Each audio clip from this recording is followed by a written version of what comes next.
Buenos días, dijo alguien interrumpiendo un sueño en el que me hundía en una especie de arenas movedizas en el centro de la nebulosa de Orión. ¿Le traigo el té? Abrí un ojo.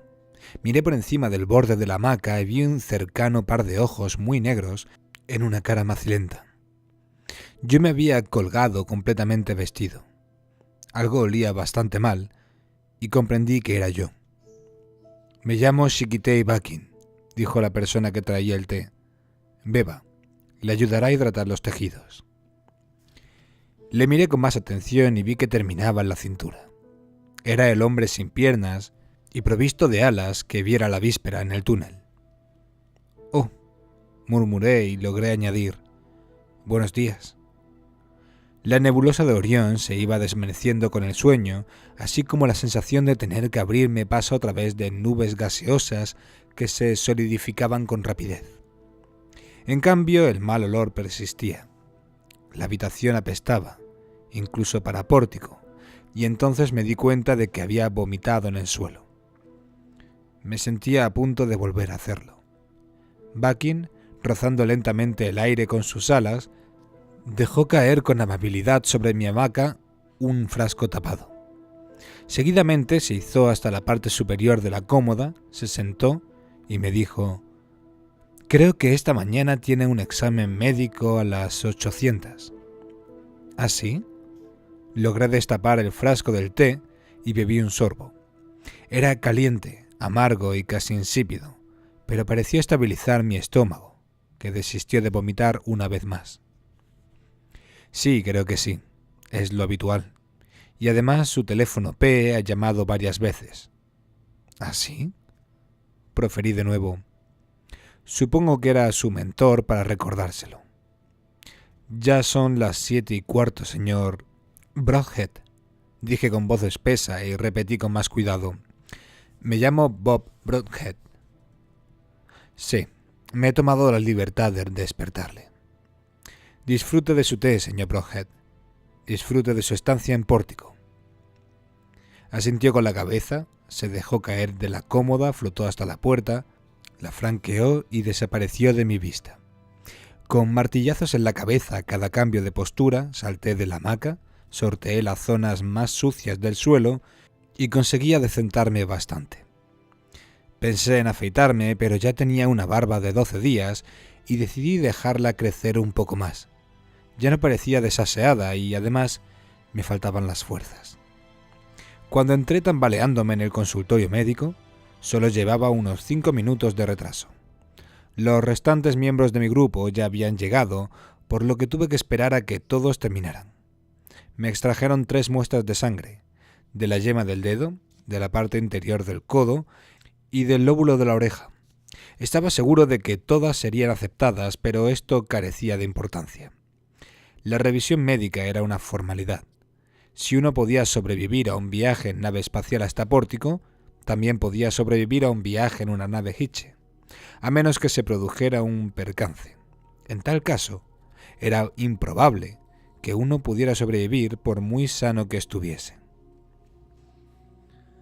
Tuve tiempo de tomar una rápida taza de café ante un puesto que alguien atendía junto a un pozo, empresa privada en Pórtico, ignoraba que existiera, y enseguida me dirigí a la primera clase, a la que llegué con puntualidad.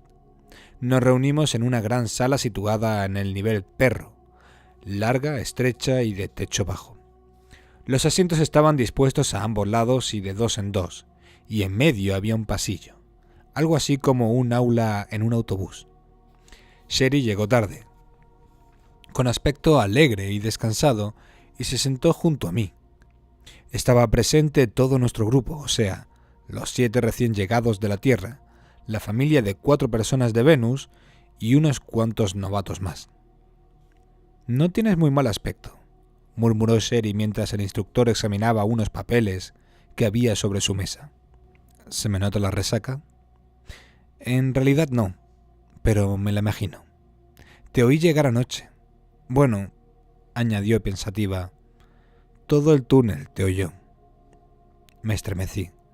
Aún apestaba, pero al parecer la mayor parte estaba dentro de mí. Nadie me reoía, ni siquiera Sherry. El instructor se levantó y nos estudió un rato con atención. «Veamos», dijo, y miró de nuevo sus papeles. Meneó la cabeza. «No pasaré lista. Yo enseño el manejo de las naves Hitche». Advertí que llevaba un montón de brazaletes. No podía contarlos, pero al menos había media docena. Me pregunté por qué estas personas que habían salido afuera tantas veces aún no eran ricas. Es solo una de las 3 asignaturas que se les enseñarán. Después de esto, les entrenarán para sobrevivir en ambientes extraños y para reconocer lo que tiene algún valor. Pero ahora se trata del manejo de las naves y el modo de aprenderlo es hacer prácticas. Vengan todos conmigo. Nos levantamos y salimos de la habitación tras él. Bajamos por un túnel, descendimos por el cable de bajada de un pozo y pasamos por delante de los guardias, quizá los mismos que me habían echado la noche anterior. Esta vez se limitaron a saludar al instructor y mirarnos pasar. Llegamos a un pasaje largo, ancho y de techo bajo, de cuyo pavimento sobresalían unos cilindros de metal. Parecían árboles cortados, pero enseguida comprendí qué eran. Tragué saliva. «Son naves», susurré a Sherry en voz más alta de lo que me proponía. 2 personas me miraron con curiosidad. Advertí que una de ellas era la chica con quien había bailado la víspera, la de las cejas negras y pobladas. Me hizo una seña y me sonrió. Vi los brazaletes que llevaba en el brazo y me pregunté qué estaría haciendo aquí y cómo le habría ido en las mesas de juego. El instructor nos congregó y explicó. Como alguien acaba de decir, estos son naves Hitche, el módulo. Con estos módulos aterriza los planetas, si es que se tiene la suerte de encontrar un planeta. No parecen muy grandes, pero pueden alojar hasta 5 personas. No con comodidad, claro, pero caben. En general, como siempre se deja a una persona en la nave principal, en el módulo suelen viajar 4. Nos guió hasta el más próximo y todos obedecimos el impulso de tocar, rascar o acariciar. Entonces empezó a instruirnos. Había 924 de estas naves cuando Pórtico fue explorado por primera vez. Hasta ahora se ha comprobado que 200 no funcionan. Ignoramos la razón, simplemente no se ponen en marcha. 34 ya han salido fuera, al menos una vez, y de ellas se encuentran aquí 33. Disponibles para viajes de prospección. Las restantes aún no se han probado. Se encaramó al romo cilindro y continuó. Una de las cosas que han de decidir ustedes es si toman una de las 33 naves ya probadas o una de las que no han volado nunca. Con seres humanos, quiero decir. Se trata de un juego de azar en ambos casos. Una elevada proporción de las que no han regresado eran primeros vuelos, por lo que es evidente que entrañarán algún riesgo. Resulta bastante obvio, ¿no creen? Después de todo, solo Dios sabe cuánto tiempo hace que los Hitche las pusieron aquí, y desde entonces nadie se ha ocupado de su mantenimiento. Por otro lado, también hay riesgo en las que han salido y regresado sanas y salvas. El movimiento perpetuo no existe. Creemos que algunos no pudieron volver por falta de combustible y lo malo es que no sabemos de qué combustible se trata ni cuánto hay, ni cuándo una nave está a punto de quedarse sin él. Dio unos golpecitos al tronco. Esta y las otras que ven aquí fueron diseñadas para llevar una tripulación de 5 Hitches, que nosotros sepamos, pero nunca las enviamos con más de 3 personas. Al parecer los Hitches toleran mejor que nosotros la compañía de sus congéneres en un espacio reducido. Hay naves de mayor y menor tamaño, pero la proporción de las que no vuelven han sido muy mala en el último par de órbitas. Probablemente no es más que una racha de mala suerte, pero, de todos modos, yo personalmente elegiría una 3. Ustedes pueden hacer lo que quieran. Así es como llegan a su segunda elección, que es la compañía. Mantengan los ojos bien abiertos. Busquen a sus camaradas. ¿Diga? Sherry había estado agitando la mano hasta que logró atraer su atención. «Ha dicho muy mala», observó. «¿Qué significa esto concretamente?» El instructor repuso con paciencia. «Durante la última órbita fiscal regresaron 5 de las 10 que salieron. Estas naves son las de mayor tamaño. Y las tripulaciones de las 3 habían muerto cuando logramos entrar». «Es cierto», dijo Sherry. «La proporción es muy mala». «No, no es nada mala si la comparamos con la de las naves de una plaza. Hace 2 órbitas que durante toda una órbita solo volvieron 2. Esta sí que es mala proporción». «¿Cuál es la razón?», inquirió el padre de la familia de ratas de túnel. Su nombre era Forehand.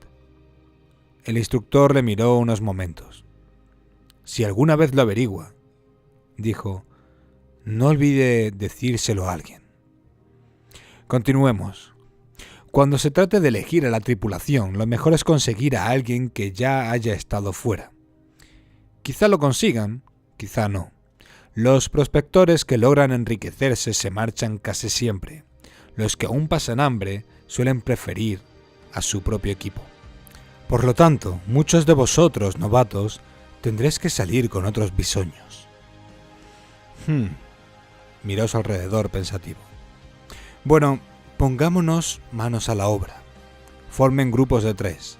No se preocupen por los que están en su grupo. Ahora no se trata de elegir compañeros. Y entren en uno de esos módulos abiertos. No toquen nada. Se supone que están desactivados, pero he de decirles que no siempre lo están. Limítense a entrar, bajar a la cabina de control y esperar a que llegue el instructor». Yo no sabía que había otros instructores. Miré a mi alrededor tratando de adivinar quiénes eran los instructores y quiénes novatos. Mientras él añadía, «¿Alguna pregunta?». Otra vez Sherry. «Sí. ¿Cómo se llama usted?». «¿He vuelto a olvidarlo?». «Soy Jimmy Chu. Encantado de conocerlos a todos. Ya podemos empezar». Ahora sé mucho más que aquel instructor, incluido lo que le ocurrió media órbita después. Pobre Chimichú. Salió antes que yo y volvió, bien muerto, cuando yo me encontraba en mi segundo viaje. Dicen que las quemaduras de las bengalas le reventaron los ojos. Pero en aquella época era él quien lo sabía todo. Y todo era extraño y maravilloso para mí. De modo que nos arrastramos por la graciosa escotilla elíptica que te conducía hasta el espacio entre los cohetes y al interior del módulo, y de allí al vehículo principal por una escalerilla perforada. Miramos a nuestro alrededor, 3 salivabás, contemplando la cueva del tesoro. Oímos un ruido y se asomó una cabeza. Tenía cejas hirsutas y bonitos ojos y pertenecía a la chica con quien yo bailara la noche anterior. «¿Os divertís?», preguntó. Nosotros estábamos muy juntos, lo más lejos posible de todo cuanto pareciera movible, y dudo de que diésemos la impresión de divertirnos. «Bueno, limitaos a observarlo todo. Familiarizaos con las cosas, las veréis a menudo. Esa línea vertical de ruedas provista de pequeños radios sobresalientes en el selector de objetivo, y lo primero que no debéis tocar de momento, o nunca, tal vez. ¿Qué es esa espiral dorada que está cerca de la chica rubia? ¿Alguien quiere adivinar para qué sirve?». La chica rubia, que era una de las hijas de Forehand, se apartó de la espiral y meneó la cabeza. Yo meneé la mía, pero Sherry aventuró, ¿podría ser una percha de sombreros? La profesora miró a la espiral de reojo, pensativamente. «No lo creo, pero no pierdo la esperanza de que un día alguno de vosotros conozca la respuesta. Nadie de los que estamos aquí la conoce. Durante el vuelo su temperatura aumenta, nadie sabe por qué. El lavabo está allí, os divertiréis mucho en él.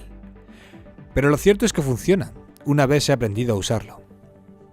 Se puede colgar la hamaca y dormir ahí, o en cualquier parte en realidad. Ese rincón y ese nicho son más o menos espacio muerto. Si los tripulantes necesitan soledad, pueden esconderse, al menos un poco. ¿Es que a ninguno de vosotros le gusta mencionar su nombre?, inquirió Sherry.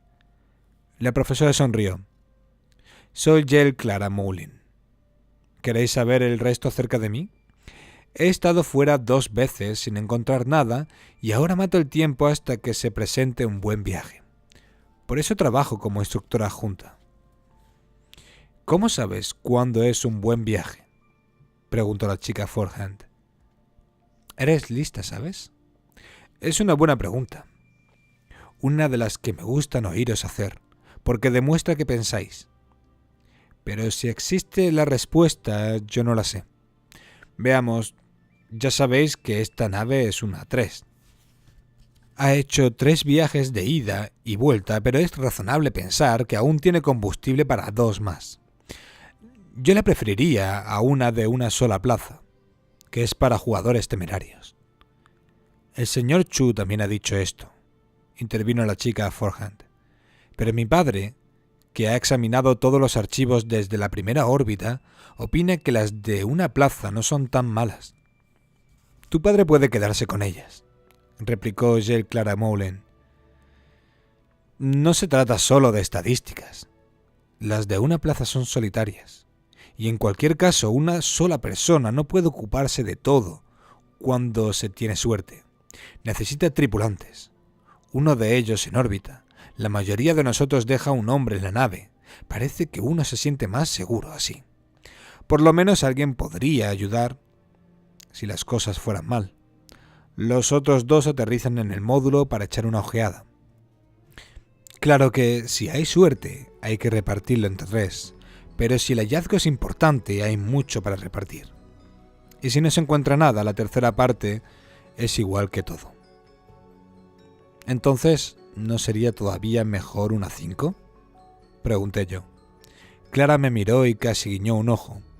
Me sorprendió que recordase que habíamos bailado juntos la noche anterior. Tal vez sí, tal vez no.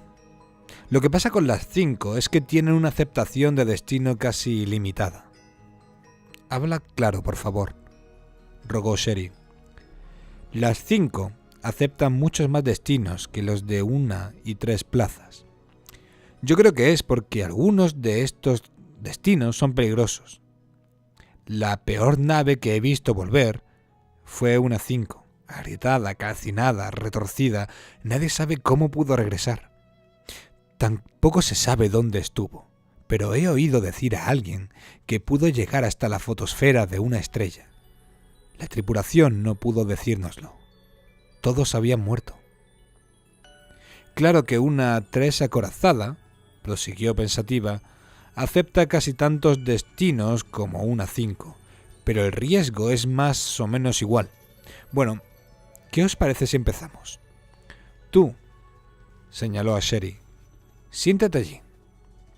La chica Forehand y yo nos arrastramos por entre la mezcla de mobiliario humano y Hitche para hacerle sitio. No había mucho. Si sacabas todo lo que contenía una 3, te encontrabas en un espacio de 4 metros por 3. Pero claro, si lo sacabas todo, no podía funcionar. Sherry se sentó frente a la columna de ruedas, removiendo el trasero para acomodarse. ¿Qué clase de culo tenían los Hitches?, se quejó. La profesora repuso. Otra buena pregunta que tampoco tiene contestación. Cuando lo averigües, dínoslo. La corporación pone esa malla en los asientos. No es equipamiento original. Está bien, veamos. Eso que estás mirando es el seleccionador de destino. Pon la mano en una de las ruedas. En cualquiera, pero no toques ninguna más. Ahora muévela. Observó ansiosamente mientras Sherry tocaba la rueda de abajo. Hacía fuerza con los dedos. Luego colocaba sobre ella la palma de la mano, se enderezaba contra los brazos en forma de V del asiento y apretaba. «¡Vaya!», exclamó Sherry. «Tenían que ser muy fuertes». Nos turnamos frente a la rueda. Clara no nos dejó tocar otra aquel día, y cuando llegó mi turno me sorprendió tener que emplear toda la fuerza de mis músculos para moverla. No es que diese la impresión de estar atascada, más bien de que su dureza obedecía a algún propósito. Y pensando en lo mal que lo puedes pasar si por accidente cambias de rumbo a medio vuelo, lo más probable es que fuera esto último. Como es natural, ahora también sé más de esto que mi profesora de entonces. No es que sea muy listo, pero un montón de gente ha tardado muchísimo tiempo en comprender qué ocurre en el momento en el que se elige un rumbo. El seleccionador de destino es una hilera vertical de generadores. Las luces que se encienden revelan números, lo cual no es fácil de ver porque no parecen números. No son de posición ni decimales. Por lo visto, los hitches expresaban los números como sumas de primos y exponentes, pero todo esto es demasiado complicado para mí. En realidad, los únicos que han de saber leer los números son los pilotos de control y los programadores de rumbo que trabajan para la corporación, y no lo hacen directamente, sino con un traductor computador. Los 5 primeros dígitos aparecen para expresar la posición del destino en el espacio y se leen de abajo a arriba. Dan Mechnikov dice que el verdadero orden no es de abajo arriba, sino de delante a atrás, lo cual revela algo acerca de los hitche. Se orientaban en 3D, como el hombre primitivo, y no en 2D, como nosotros. Uno diría que 3 números son suficientes para describir cualquier punto del universo, ¿verdad?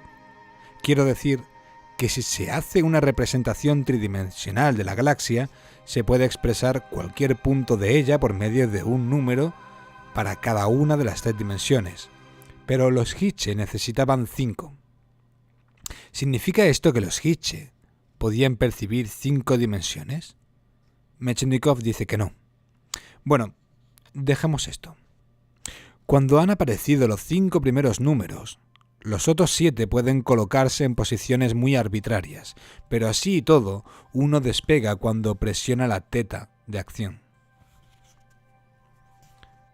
Lo que se suele hacer, o mejor dicho, lo que suelen hacer los programadores que figuran en la nómina de la corporación para resolver este tipo de cosas, es elegir 4 números al azar. Entonces se van probando los otros números hasta obtener una especie de resplandor rosado. A veces es débil y a veces muy brillante. Si te quedas con él y aprietas la parte lisa y ovalada que hay bajo la teta, los otros números empiezan a danzar alrededor, solo a un par de milímetros de su posición original. Y el resplandor rosado se intensifica. Cuando se detienen, el rosa es muy súbito y de una excepcional brillantez. Mechnikov dice que se trata de un dispositivo automático de precisión. La máquina tiene en cuenta un posible error humano,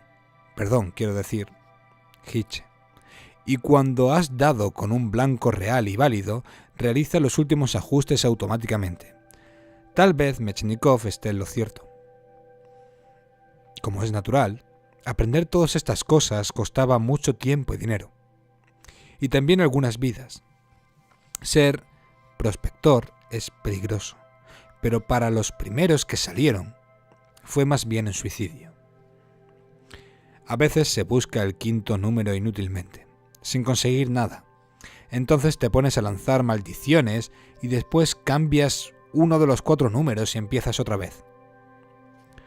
Este proceso solo requiere unos segundos, pero hay pilotos de prueba que han estado 100 horas seleccionando combinaciones sin lograr el color adecuado.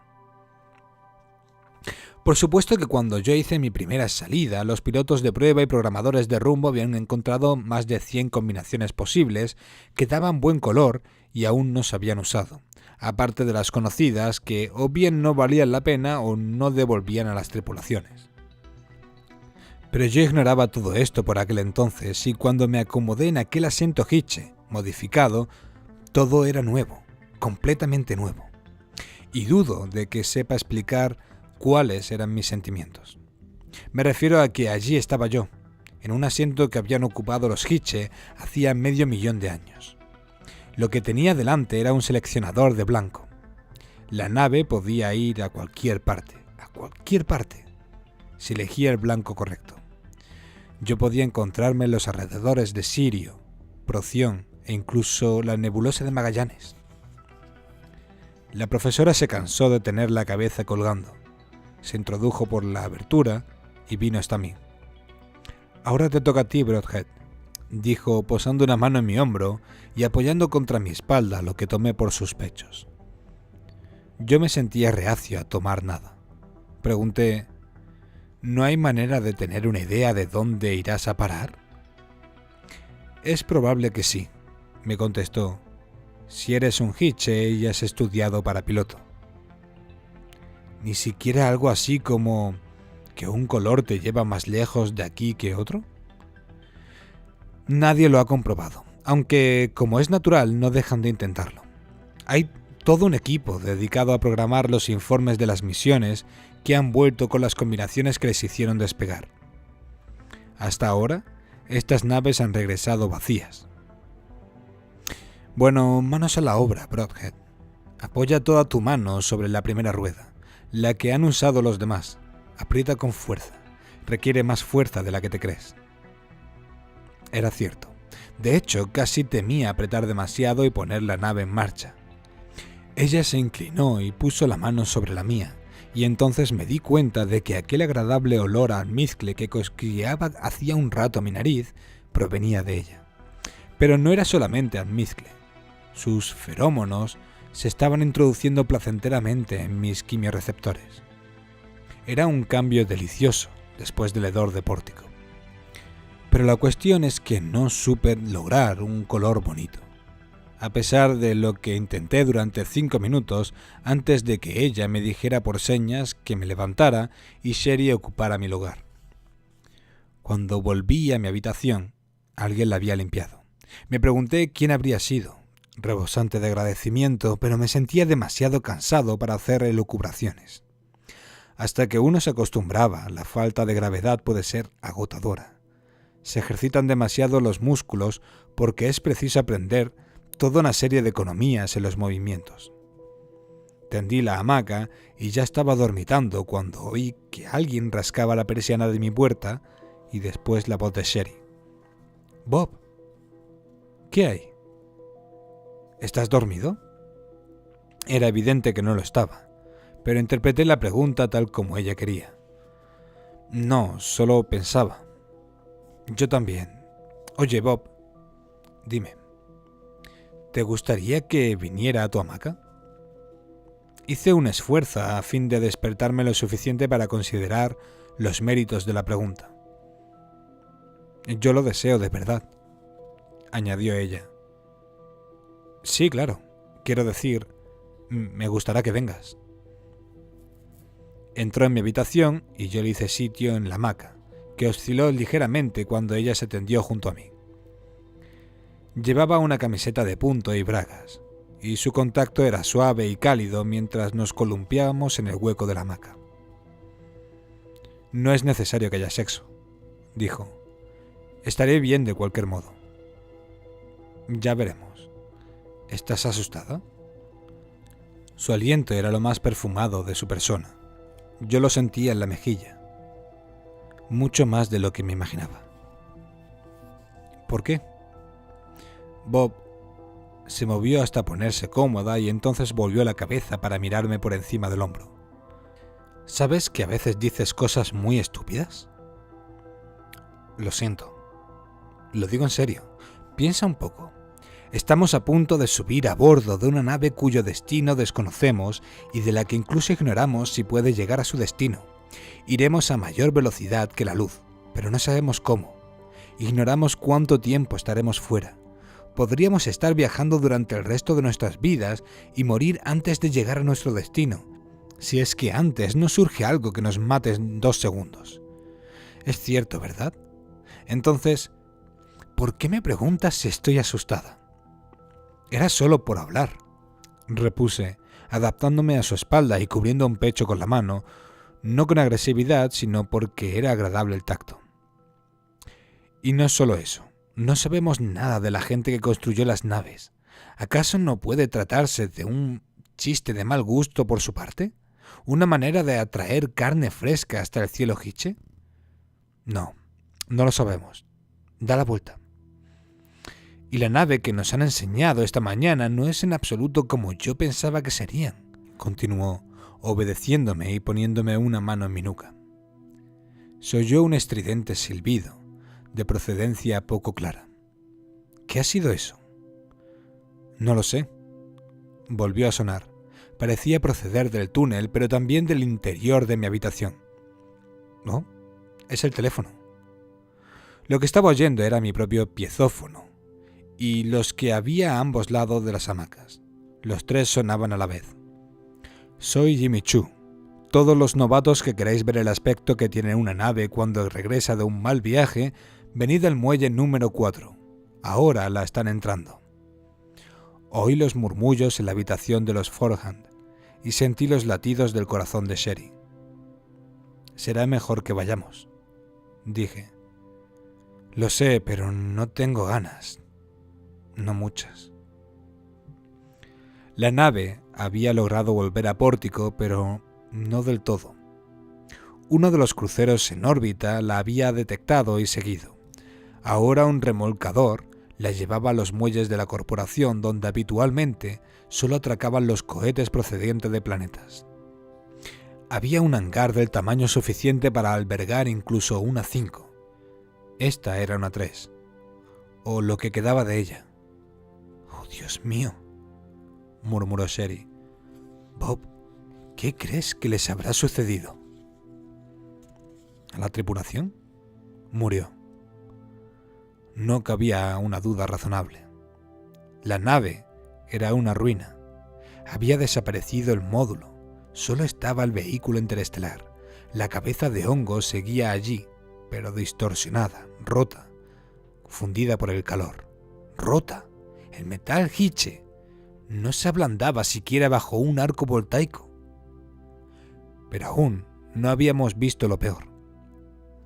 No lo vimos nunca. Solo lo conocimos de oídas. Un hombre todavía estaba en el interior de la nave. Por todo el interior de la nave.